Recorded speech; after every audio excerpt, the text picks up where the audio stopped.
back, I think. Is that better?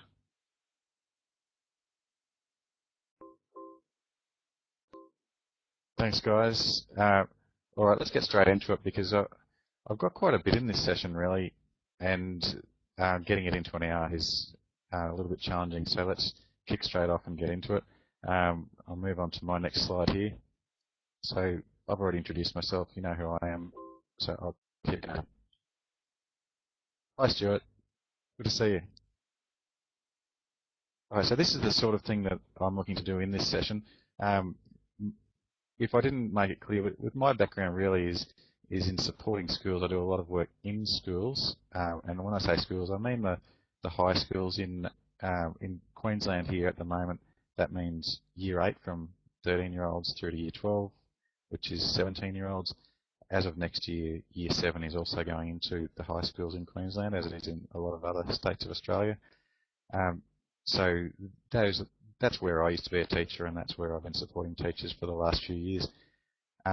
So the audience is a little bit different than if I was supporting teachers of the younger students, for example. So working with those teachers, I find that something like the Gradebook is fairly underused, I'd say. People may have an idea that the grades that they give are stored in a Gradebook. They don't seem to have much idea about configuring it and making it work for them the way that it could. So I do a fair bit of work trying to help people to do that. So this is the session that I'm presenting today: the grader report, grade categories, how to add scales, scales being ways of grading. So Moodle by default will come with you can grade numerically on any scale, like 1 to 10 or 1 to 100 or whatever you like, or 0 to 100. But you can add what's more common for us is letter scales like A+ to E-.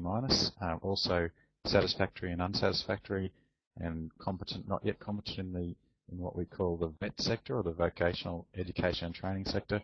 So scales is really handy for that, and also the criteria-based assessment that we do. I want to have a bit of a look at aggregation of scales. Now, you can get fairly complicated with this, but to start with, all I really want to look at is the difference in probably the most common forms of aggregation. But if anyone doesn't understand what I'm talking about, aggregation, I mean totaling of the grades. That is course totals and also totals for categories that we'll be creating. I'd like to have a little bit of a look at letter grades as well, and they may sometimes appear similar to scales, but they're not quite the same thing, and hopefully I'll shed some light on the difference there and where we can use letter grades. And I just wanted to also make mention of something called a grade to pass.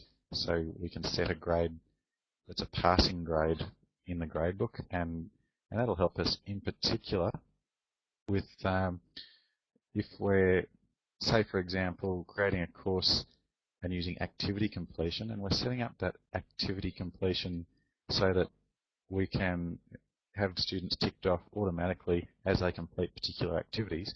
One of the ways you can do it is you can say they get ticked off when they get a grade.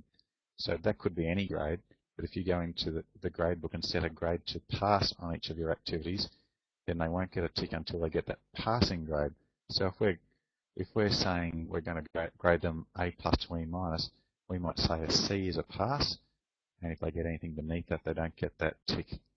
Okay, so that's what I'm looking. Actually, there is one more thing I've added into the session that's not quite in here. It's just a little one before the grader report. I wanted to look at the user report, just because it's probably a slightly simpler way of looking at the Gradebook. So that's where we're going to start. Okay, moving along then. So this is an example of the user report. So this is for the accounting course, and it's me who's being graded here by the looks. And this course has, at this point in time, 3 assessable activities, and I've completed one of them, in which I got 100%, but the other 2 haven't been done and they're being ignored, so I've got 100 there. So that's a nice simple view of a user report. I've kept it fairly simple by keeping the number of activities fairly low, but it can get more complex, and we can get lots more lots more activities or gradable activities, and then we can start to categorize them as well. All right, so I'm just going to go into desktop sharing now. So I'm going to share my desktop with you guys. Hopefully won't have any issues with that. I'll just getting Java started and all those things. And then I'll be able to show you on one of my Moodle courses what this might look like.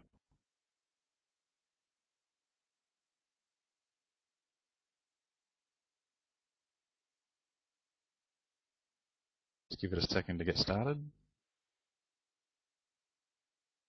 It's looking promising from this end.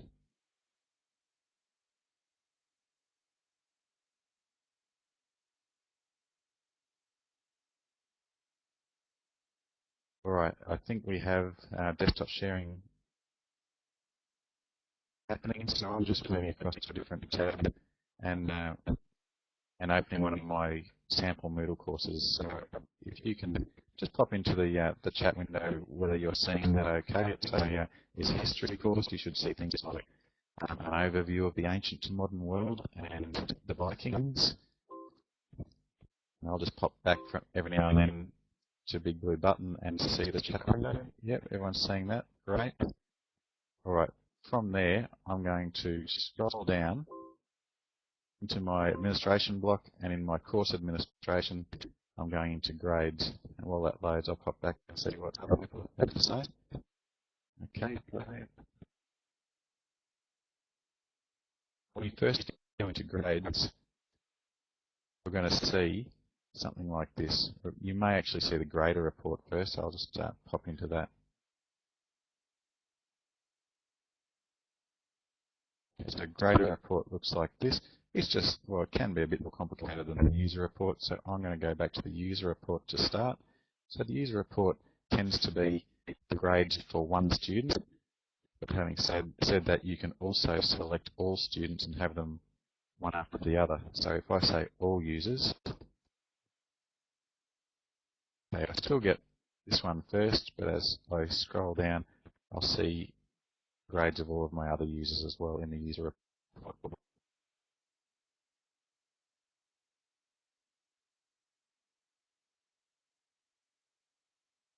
Okay, now looking at that user report, it's showing me a course total of, well, it's a numeric course total for one thing, and it says it's 82.14. I'm just having a look at those grades to see whether that's realistic. It possibly is, but it will depend a little bit on how you've set your gradebook up as to whether that course total will show you the right thing. And I'm just going to leave that for a moment now, but we'll come back and have a look at how we can change what that course total shows. That is, how it actually aggregates it.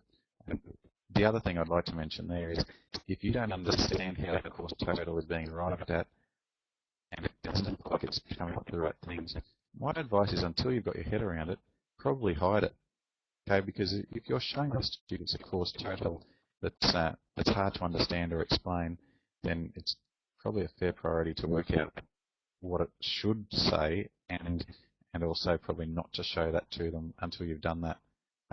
Has anyone got experience with seeing course totals that don't look right? So I mean, for example, actually I've got an example on the next slide, so I'll actually move on to that.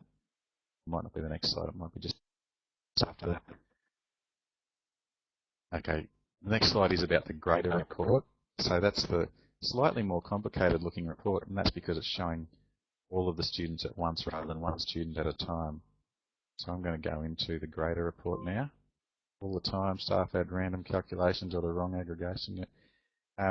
Teresa, that's a good point. If staff don't know what they're doing, they can certainly make it say the wrong things.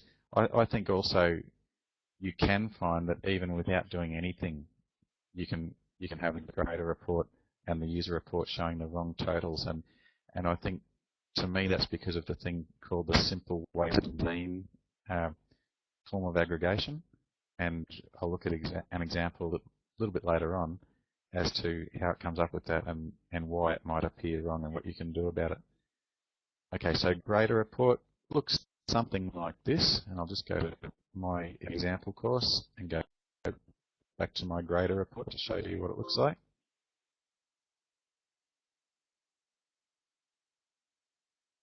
Okay, so this is my grader report. I guess the first thing I want to look at is how I've got 5 students in here. It could easily be 25 or 30, and as you get lots of students, it can be a little bit hard to see exactly what I've got. One thing I didn't realise for a while is that you can click in the box of any student and it will highlight the row of their grades. All right, so click and it will highlight, click and it will unhighlight. I think that's really useful. It just makes it easy to read across the all of the grades for that student. And you can do similar by clicking in the column for any of your assessment pieces. Once again, just making it easy to read.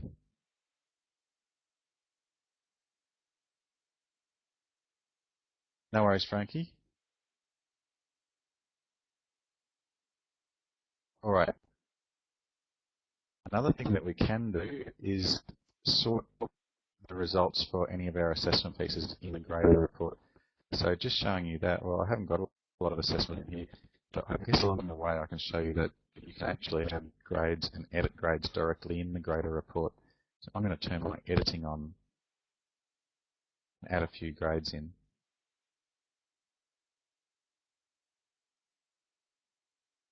Okay, so let's give them some grades for this medieval essay.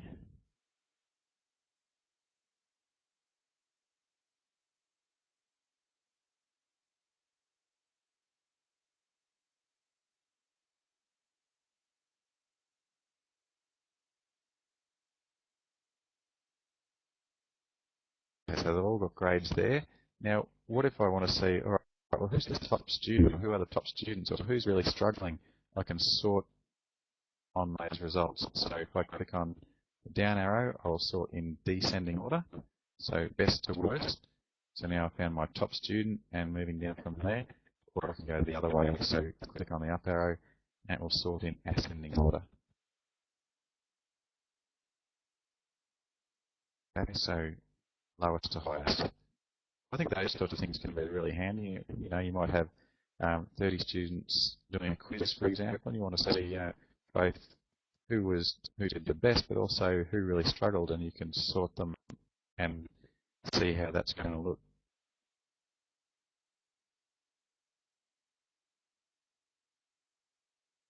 All right, so this next slide just goes through exactly what I've just done, so I'll just keep moving. All right, grade categories. Once you've got a number of grade items, you may want to categorize them. All right, so if you've got, well, there's a number of reasons you might want to do that. You might categorize by topic, for example, within your course. You might say, all right, I want to be able to see all of the items within topic 1 and topic 2, whatever those topics might be. And I also want to be able to aggregate the grades for those topics. Okay. Or another one is, like my example up here, you might want to categorize based on the kinds of assessment methods you're using. And that way you can see how individuals and the class as a whole are doing on quizzes compared to assignments or other assessment methods. Okay. Another thing we can do, and I hope to get to this later, is a category for each criteria being assessed. Okay, so you can, if you've got, let's say, 2 criteria, I've got some English ones in front of me actually. Understanding and responding to contexts is a criteria in Year 8 English here. Understanding and controlling textual features is another criteria, so, and they've got a third one as well there. So I can set up all of those categories using something called outcomes, and then I can set up the categories to aggregate the outcomes for each of those, so that as I record the grades for each criteria, it updates the category total. All right, now I know that everyone uses different language for these things, so I just want to get an idea in the chat, if you could, am I making sense? All right, so what I'm saying again is, if you're doing criteria-based assessment, you can set up a category for each of your criteria, and then you can put the assessments for each criteria into their appropriate categories and get an aggregate for those, so you can see over the course of a term, a semester, or a year how well they've gone in that criteria.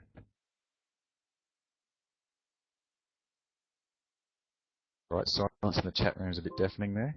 No, Teresa, thank you. I'm going to go through that in a bit more detail shortly anyway. All right, great, thanks for that.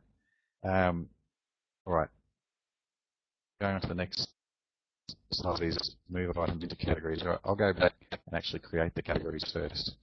So I'm going to see who's, well, the sound is choppy. Close my video, okay. You know, Teresa, I did comb my hair for this video.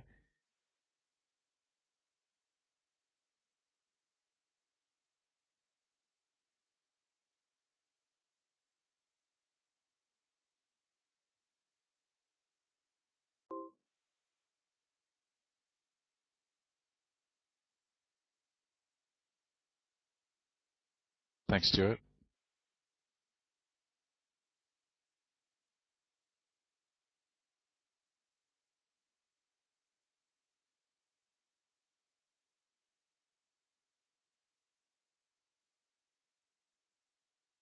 Okay, so I've got rid of the video. I hope the audio is improving, and hopefully the desktop sharing is coming back too.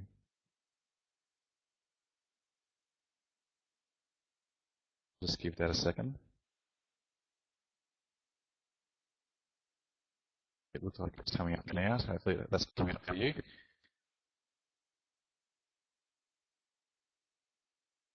So I'm going back to my grading book. I'm still in the grader report, but I want to start creating some categories so I can categorize these items. So for example, I might have assignments and quizzes as the categories. So I'm going to go into categories and items.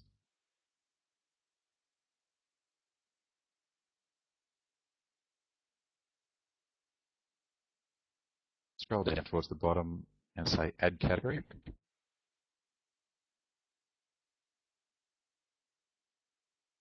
I'm going to call the first one quizzes.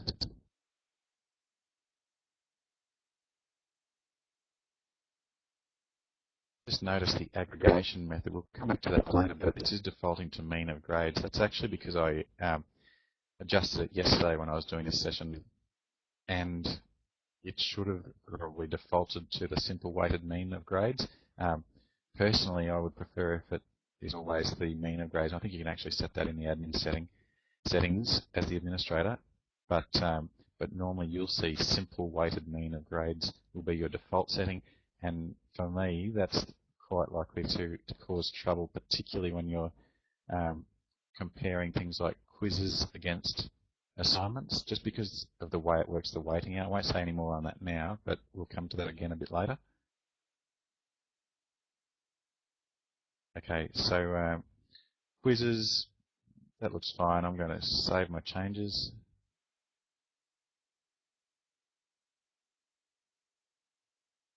Okay, down the bottom here, I've now got a category for quizzes. It has nothing in it yet. I'll move some things into it shortly.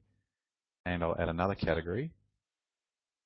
This time it's going to be assignments. And the reason I'm doing this is simply to keep track of how well the students do on quizzes versus assignments, because if they're doing well on one and not so well on the other, then that might affect the way I've got to work with them.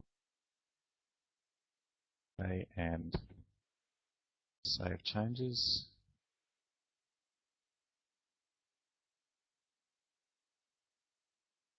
Okay, so now I've got two categories down at the bottom with nothing in them. I'm going to move some things into their right categories. Okay, so I'll take the medieval essay.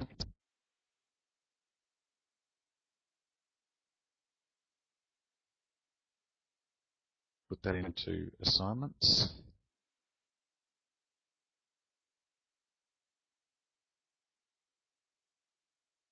Move the quiz to quizzes. Those two aren't actually assessment pieces of their own. They're actually outcomes, as you may be able to tell by looking at the icon for them. I'm going to leave them alone for now. Move my items assignments one or two. I probably should have just used the tick boxes and moved these rather than doing them one at a time. Move that one. And probably I should show you actually how, as you set the, if you've got your categories organized in advance, you can set the categories for each assessment piece as you create it rather than having to move it as I am now. So I'm just doing it the other way.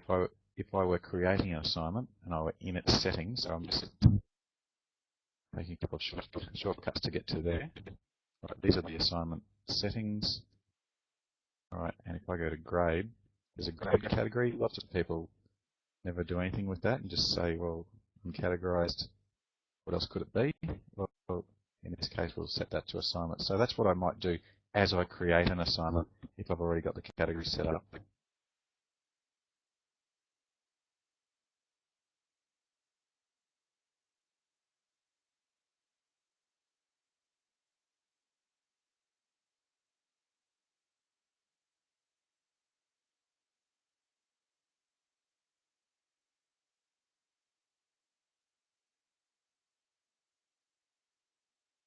Okay, so I'm just going to my categories and items view again, and now you can see that I've got quizzes with a quiz in there, and assignments has these ones in there, and these have gone across as well as I took the assessment piece that they're attached to into there as well.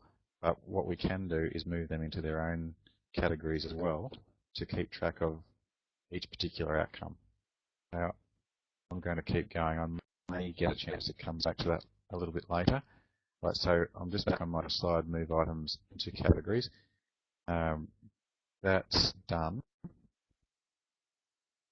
Just going to save my changes there and keep moving. All right, so that's categories, although we will look a little bit at the category or aggregation for categories and course totals a little bit later. But I also want to talk about the custom scales. Right, so we grade our students not necessarily on numeric scales, which come with Moodle by default, but on other sorts of scales. So I tend to set up scales for, well, not so much A to E, but more A plus to E minus. Satisfactory and unsatisfactory is very common here for the vocational education courses. Competent, not yet competent, tends more to be a course total rather than an individual item, but some people might do that differently as well.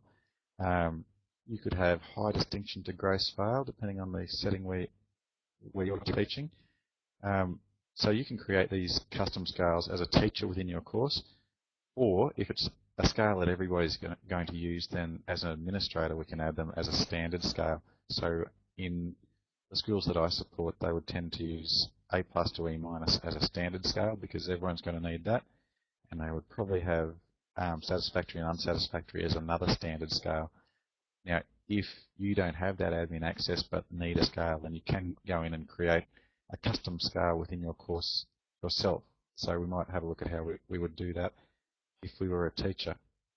So going back to the course, now I can get directly into my scales from here, of course, but I'll show you that from the course page instead. Right, so becoming into grades again. Right, then into scales. All right, and we've got all of these scales. We've got custom scales, and I haven't got any custom scales yet. I've got all these standard scales. So if I were a teacher rather than an administrator, I could only create custom scales within the course. So those are scales only available within my course. I'm going to go ahead and do that. I'm going to add a new scale. I've created so many, I'll try to stop doubling up on them. So I'm just going to call this one good to not good scale. I'm running out of things to create scales from. Now I'm going to say bad, not too bad, good, great. So that's my scale that I can grade on. Now, obviously, A plus to E minus should be a little bit more common than this one that I've just added in, but because I've created that one already, I thought I'd do something different. The thing to be aware of, I guess, if you haven't done this before, is, and I'll make a point of this, put your worst one first. So if you're doing A plus to E minus, do E minus first and move up to A plus with commas in between. Now, it possibly wouldn't make a difference if you only use that scale, but the thing is the gradebook looks at the first one as being the worst and the last one as being the best, and so when it's calculating things, that's what it's calculating on. So if you don't do it that way, you can get some unintended results in your totals, your aggregation, and if you don't know that that's the reason, then that could be fairly frustrating. So I'm just making a point of that. Put your worst one first and go through to the last one. I'll save that and see what that comment was. Yes, it is a common mistake, and I don't know about you, but I can tell you I made it when I first started. So, and it was a little bit frustrating trying to work out what was the problem there. And I guess since I've been supporting schools for a fair while now, I go in and see them created the wrong way around as well. But I guess because they're not making quite often they're not making as good a use of the gradebook as they could, and using their aggregations, they may not see the result of that. But if you want to make full use of it, of the gradebook, then I'd suggest getting those scales around the right way from the start. Okay, so we've created a new scale, and that means that now within this course, all right, it's only within this course because it's a custom scale, it's not a standard scale across all the courses, but now when I go to create a new assessment item, I can grade against that. So I can choose that scale and say I want to use the bad to good scale, or whatever it was that I called it.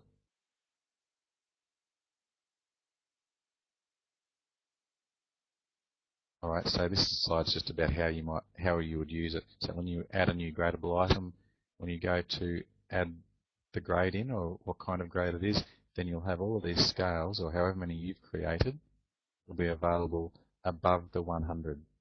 Okay, so don't look down the bottom, it's up the top, above no grade and 100, you'll see all your scales.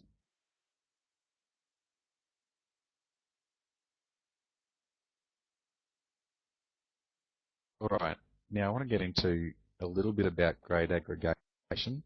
Now, again, I think I said this right from the start. It is really flexible, and it can be as complex as you want it. But I think for many people, it doesn't need to be hugely complex. But what it does need to be is correct, at least. And I think when you're using the simple weighted mean method of aggregation, as you can see in my slide here, hopefully, although it might be a little bit small for you, I'm not sure, it can actually make your grades, your aggregations come out incorrectly. And I think I've got an example coming up which hopefully will illustrate that. Okay, so the first method I want to look at three methods. That is simple weighted means, and just a mean that is not weighted at all, and then a weighted mean. But the simple weighted mean is the default method, unless you go and change it in your admin settings. It assigns weights to each gradable item based on the scale being used. For example, an assignment out of 100 marks gets a weighting of 100. Now, a quiz out of 10 gets a weighting of 10, so that assignment could be worth 10 times as much as the quiz. Okay, or as another example, what I've got down here, right? We've got Pam Appleton has got 100 out of 100 for the elements drag and drop, a little SCORM activity by the looks that's in there. So she's got 100% for that, but she has, I believe, completely failed her assignment, and I think that's an E in there. But the category total doesn't really reflect that, right? Unless the assignment's really hardly worth anything, how did she get 96%? Okay, and that's what I mean by the misleading results from the simple weighted mean, because what it's done is when this drag and drop activity was created, it was decided to make it out of 100 because the teacher, in fact it was me, was trying to make a point by being able to see how they went as a percentage. But if you don't understand what's going on with the simple weighted mean, when you put that against an assignment that's on an A plus to E minus scale, that assignment gets a weighting of 15 versus that one's 100. Okay, that's what a simple weighted mean does. All right, it takes whatever it's out of, and if it's out of 100, that means its weighting is 100, and just does it that simply. So if it just means that your weightings could be all wrong. Right? Does that make sense? Can I just check in with you guys before we move on a little bit and see what the alternatives are? Can you see how we get strange category totals or course totals when we've got a simple weighted mean? All right. Thank you, Stuart.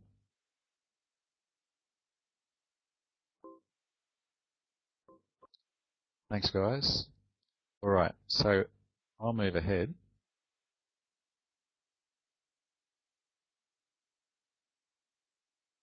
So what I prefer a lot of the time is actually a mean of grades rather than a simple weighted mean. And certainly in most instances in the teaching setting where I find myself, a mean of grades works a lot better. All right, that is, there's no particular weightings on assessment pieces. Now I know that's not the same for everybody. Right? Some of you probably do work with weightings, and we'll have a look on the next slide as to how that might work.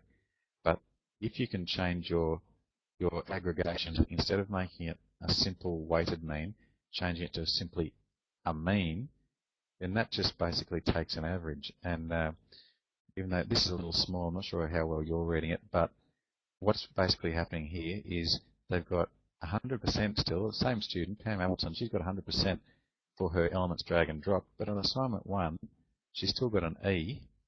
If anyone can tell me that's not an E, please do, but it's pretty small. Pretty sure that's an E or even an E minus. And what that's doing is giving her 0 out of, or 0 for that, 100 for that, and averaging it out and giving 50%. All right. For now, I've stuck with numbers just so that it's a little bit easier to see what's going on. But the mean is basically giving no weightings and just averaging them all out. So I've tried to explain that in my example up here. Pam's got 100% on a quiz out of 100. E on an assignment on, oh, that's on an E to A scale. I thought it was E plus, E minus to A plus. So the E basically gets her a 0. Right. So firstly, the grades are normalized to a number between 0 and 1. So the quiz, because you've got 100%, get the 1. The assignment, the E actually becomes a 0. Then it adds those two together. All right, 1 plus 0 is 1, divides by 2, and gets 0.5 or 50%. And that's how it arrives at that category total.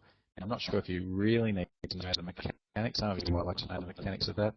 But basically, you'll get a more reliable grade doing it that way would be the bottom line, I would say.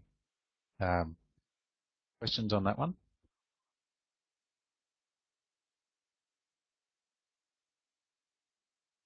Okay, we'll go ahead a little bit then and just look at the weighted mean. Okay, so this is where you actually do have weightings on your assessment pieces, and some of the people in yesterday's session were actually in this position where it was prescribed that they must have weightings on particular assessment items. So they would create a work program. I hope I'm using the right language. This is the sort of language we'd use here. We would create a work program. That work program would prescribe a certain number of assessment pieces. Now, for the people I was talking to yesterday, they would, on those assessment pieces, have to prescribe a weighting. So they might say, all right, the 2 assignments are 30% each, with a final exam being worth 40%. All right, or they might just have 2 assessment pieces, and one's worth 25%, the other one's worth 75%. But you can actually create those weightings, though. To my knowledge, you can't do it with the actual percentages, but you can do it by adding numeric weightings, as is in the diagram here, to the assessment pieces. All right, so if you were using the mean of grades, everything would have a weighting of 1. So look at that as a starting point.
Okay, it's 12.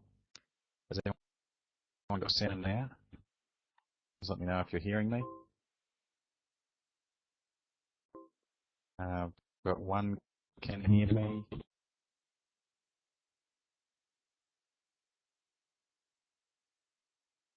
Stuart, can you hear me now? Thank you, Stuart.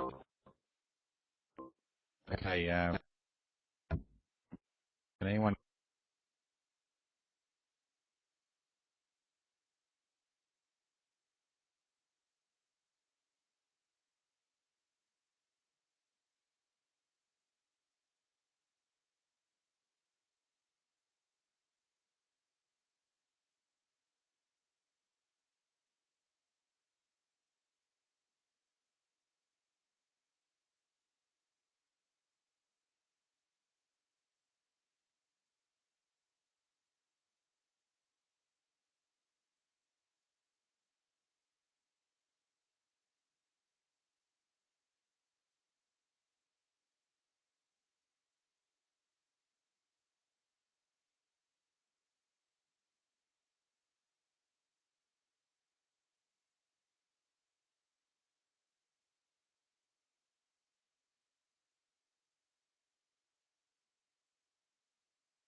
Lost my connection again. Just let me know again if anyone can hear me.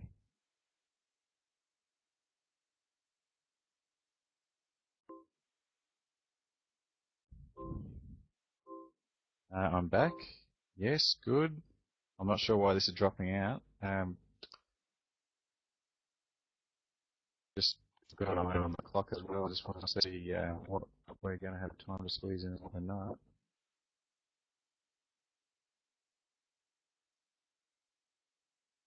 Hey, I got the feeling that I lost you guys when I was actually changing the method of aggregation in my own course. I'm going to.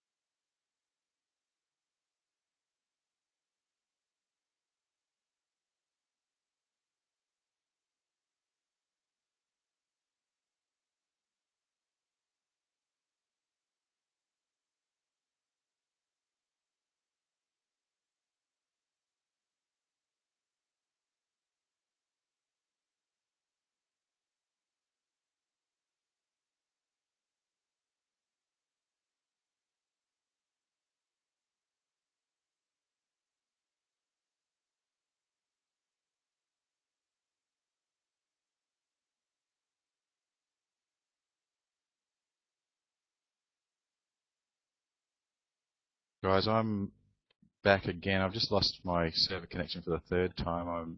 It hasn't been happening. This is the fourth time I've presented this weekend. It hasn't been happening every time, so I'm not sure what's going on. But I wonder if it's within the desktop sharing that it's happening. Or could anyone just let me know if you're hearing what I'm saying right now? Thank you, Sergio. Thanks, guys. I think I might try it without the desktop sharing and just talk through the next few slides as we'll be coming up to time before too long, and I don't want to risk another dropout. Having said that, I've lost a few of my controls in the big blue button as well, so see if there's anything I can do about that.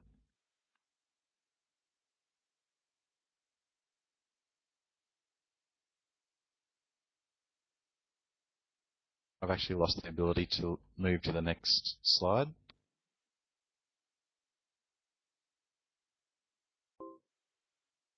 Thanks, Cheryl. Hang on a minute. Oh, for a second there it came up.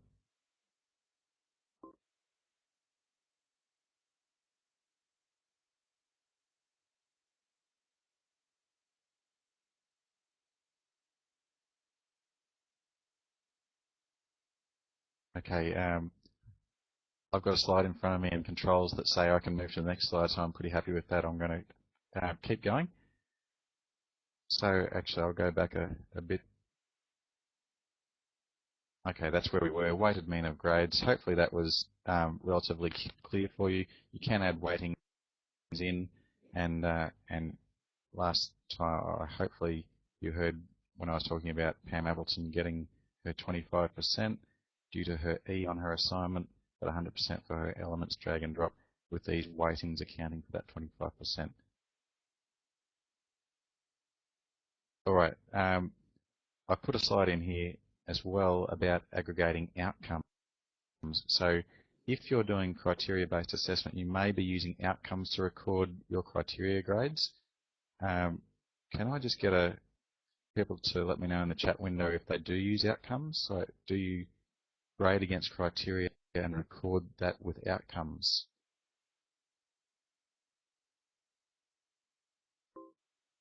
Yep, Cheryl does. No?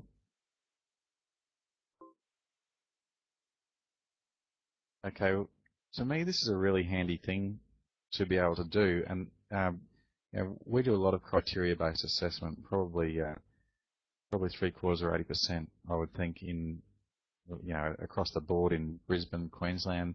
Um, when I say that, some schools do a lot more competency-based, and some do hardly any competency-based and a lot more criteria-based. But either way, this is useful. Because we do probably, or definitely more criteria-based, I'll be talking about it in that context, but it also works with your competency-based just as well.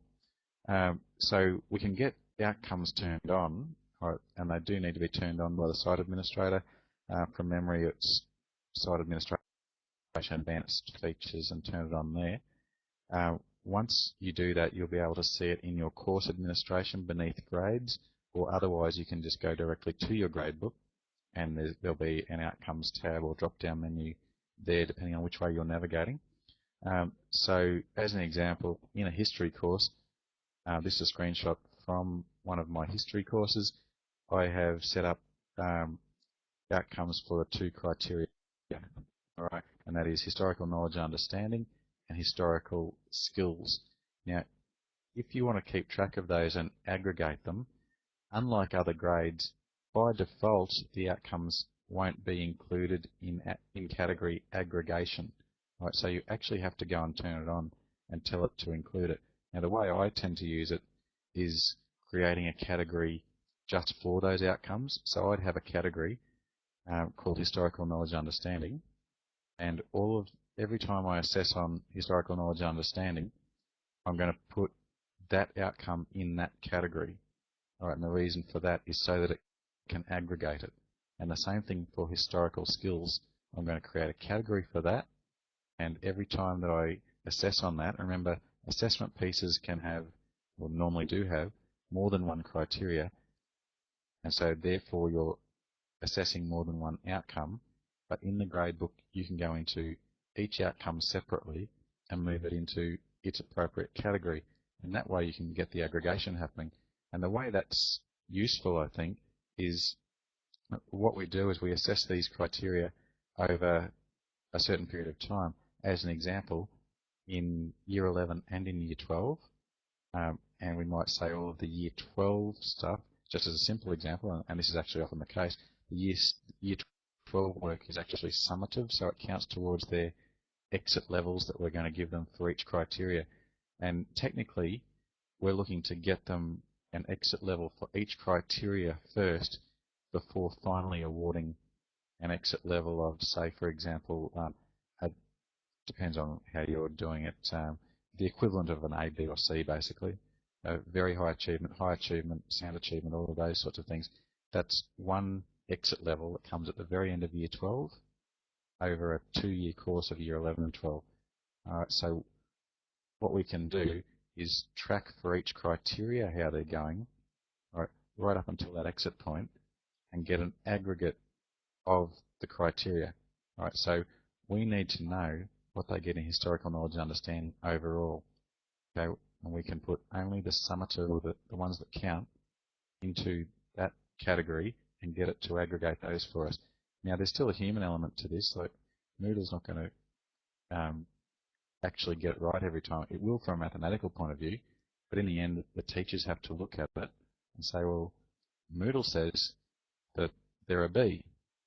All right, but what I'm seeing is that they were B minus most of the time, and then the last semester or so, they started to move into A's, and we use something called latest and fullest information. I'm not sure if you all do that as well, but in the latest part of that basically means that things that happen later in the course get somewhat higher weighting than things earlier in the course. So if they're a B student all the way through, fantastic, they get a B, or they end up with maybe what we call an HA, or a high achievement, right? But if Moodle says they're a B because they're a B minus for most of it, but then they're an A in the last part, then they might just scrape into the A, or the very high achievement for that particular criteria. And then we look at the other criteria and look at the actual exit level. So without being able to show you, as I said, I don't really want to do the desktop sharing again because I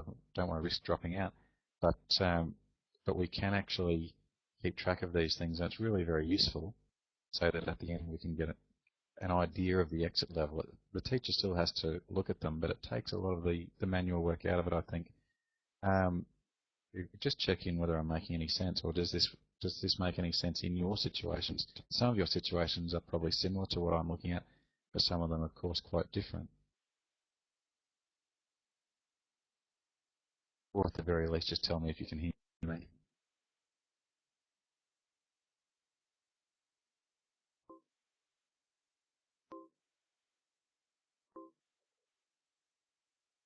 Okay, fantastic. That's better than telling me that you can hear me. All right. So how do we aggregate? How do we make sure outcomes are aggregated? If you create categories for your outcomes, just go into the categories and items. I've said simple view there. It doesn't matter which view you go into, but by default you'll end up probably at the simple view. Go to the category that you want to edit, and click its edit icon, and then look for grade category. And it's got a few settings there, and then a link to show more. So you need to click on the show more there, and you'll need to tick include outcomes in the category, because by default that's not included. All right, moving forward, I can see the time's 5 o'clock, by the way, so I'll look to get through this and wrap it up. I did want to mention letter grades. All right, so grades can be displayed as letters by going into the categories and items. Click to edit the particular item that you want to change, and change its grade display type to a letter, so it can be displayed as a letter. For example, if let's say you're doing everything numeric. Say, for example, you do mainly quizzes as assessment pieces. I'm not sure if anyone does that, but I'm going to say you're doing quizzes and gives them a numeric score as a percentage. At the end of the day, they've got, let's say, 95%. All right. They might, you might want it to say, instead of the percent, you might want it to say they've got an A or an A plus perhaps. All right, and this is how we do that. All right, go into the grade display type for the course total, or could be a category total as well, and change that to a letter, and it will display that as an A or A plus, depending on the cutoffs that are set for the letters in your course. Okay, and you can change those, and hopefully I've got those on the next slide, how we change the cutoffs. Yep, very good. So we can edit the letter grades as well. So you've seen how you can change the grade display to letters. How do we control which letters come up? All right, in the gradebook, we would go to letters, edit, click the little box that says override site defaults, and now you can change all of these cutoffs. All right, so this one says that the top grade is an A and it's 93%. Well, you might say, well, actually, we go up to A plus, and our boundary is 95%, and then move down through all the grades and put the appropriate cutoffs in. And once you save that, go back to your gradebook, and where you're displaying your letter grades, it's going to use those cutoffs now and show the letters as you want them to be.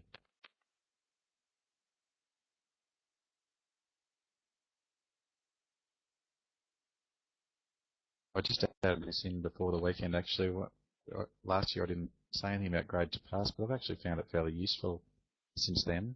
And the reason for that is, well, you can set a grade to pass. I'll just give you an example. Say you're grading an assignment on an A+ to E- scale.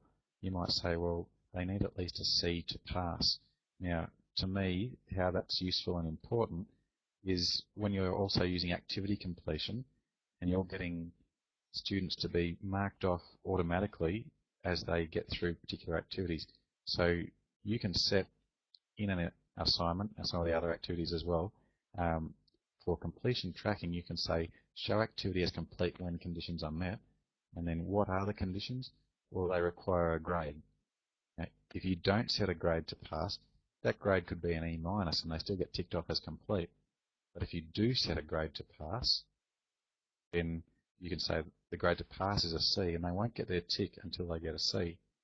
Okay, so how to do it? Once again, in the gradebook, go to your categories and items, click the edit item on the assessment that you want to set a grade to pass, so the edit item normally being that little gear looking one. Again, click show more because it won't be, well, normally, depending on the settings that the admin has done, normally it won't be showing at first. Click on show more, and then you can set your grade to pass. So you'll be able to say, all right, it's got to be at least a C for them to pass that one. And then if, under the circumstances that you're using activity completion, the sort of situation I just described, then it'll tick people off as they get that C. Love completion tracking, me too, Cheryl. Yeah, and I think this really adds to it if you can add in the grade to pass.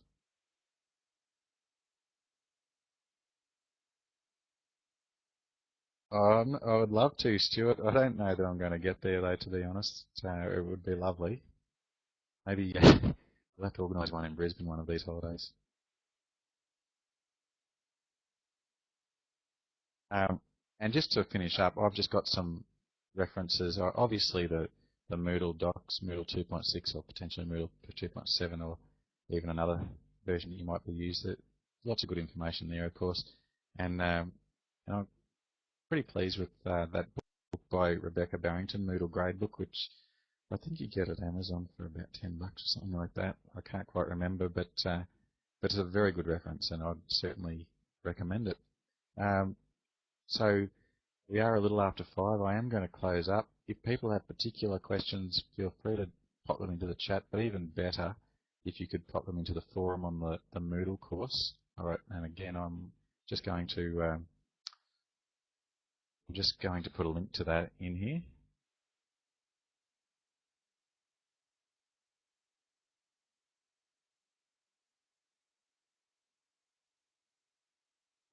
Well, hi, Greg, and all at the iMoot. I'm sorry that we missed the introduction for you earlier, Greg. There was a bit of a mix-up here. But thank you very much for your presentation. It looks everyone found it very interesting, and just thank you very much again. And we'll just leave this open for a little bit of question and answers if you want, or just go ahead and you put that link in. Sure. So. No worries. Okay. I can hang around for a few minutes here, but as I said earlier, you can use the forum in the Moodle course to do that as well. And I'd really appreciate the feedback if people could go down and complete the feedback module in there, which I'm about to go and unhide as well, so that you'll be able to get to that. So again, thanks everyone who attended, and hopefully that was of some use for you and hopefully made things a little bit clearer.